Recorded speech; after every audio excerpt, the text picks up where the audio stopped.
Hello guys, आज के इस वीडियो में हम आपको धनतेरस की कथा जो है वह पढ़कर सुनाएंगे। ध्यान से सुनना। क्षीर सागर में एक बार माता लक्ष्मी के साथ निवास करने वाले श्रीहरि के मन में विचार आया कि एक बार चलकर मृत्युलोक अर्थात मृत्युलोक पृथ्वी को कहा जाता है, का निरीक्षण किया जाए। माता लक्ष्मी भी उनके साथ आने को कहने लगी।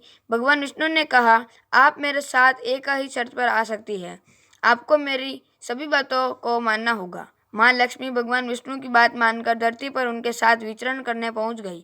धरती पर पहुंचने के कुछ समय पश्चात भगवान विष्णु ने माँ लक्ष्मी को एक स्थान पर रोककर कहा, मैं जब तक वापस न आ जाऊं तब तक आप यहाँ रुककर मेरा इंतजार करें। लक्ष्मी जी ने उनकी बात नहीं मानी और वह भी उनके पीछे चल दी। कुछ देर चलने के पश्चात उन्हें सरसों का खेत दिखाई दिया।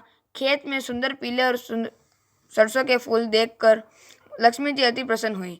उन्होंने इन सरसों के फूलों से अपना श्रृंगार किया और फिर चल दी। आगे चलने पर अब उन्हें गन्ने का खेत मिला। पक्के तैयार गन्ने को देखकर लक्ष्मी जी अति प्रसन्न हुई और वह गन्ने के खेत में रुककर गन्ना चूसने लगी। अपनी आज्ञा का उल्लंघन देखकर भगवान विष्णु को माता लक्ष्मी पर क्रोध आ गया।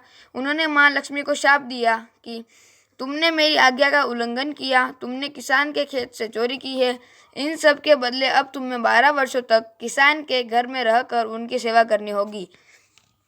भगवान माता लक्ष्मी को धरती पर छोड़कर क्षीर सागर वापस चले गए।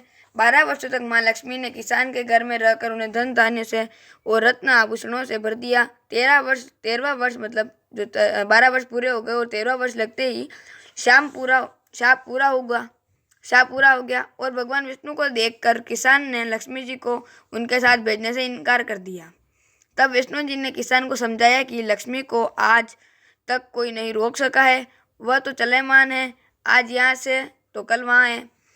मेरे शाप के कारण यह 12 वर्ष से आपके घर रुकी हुई थी, मगर अब इनके जाने का वक्त आ गया है। इतने पर भी किसान नहीं माना और लक्ष्मी जी को नहीं भेजने का हठ करने लगा। तब लक्ष्मी जी ने एक उपाय सुझाया और कहा, उन्होंने कहा कि मैं जैसा कहूँ वैसा आप करना।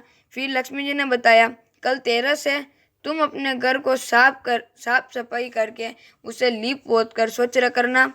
शाम की बेला में घी के दीपक जलाकर मेरा पूजा करना। तांबे के कलश में सिक्के भरकर मेरे लिए रखना। मैं उस कलश में निवास करूंगी, फिर 1 साल के लिए तुम्हारे घर में ही निवास करूंगी। किसान ने ऐसा ही किया और उसका घर भी धन धान्य से संपन्न हो गया। तब से हर वर्ष कार्तिक मास के कृष्ण पक्ष की 13 को धनतेरस की तरह मनाया जाता है। धन्यवाद दोस्तों, ये थी धनतेरस की कथा। आज के इस वीडियो में इतना ही। आप हमारे वीडियो को लाइक करें, शेयर करें और हमारे चैनल को ज़्यादा से ज़्यादा सब्सक्राइब करें। धन्यवाद।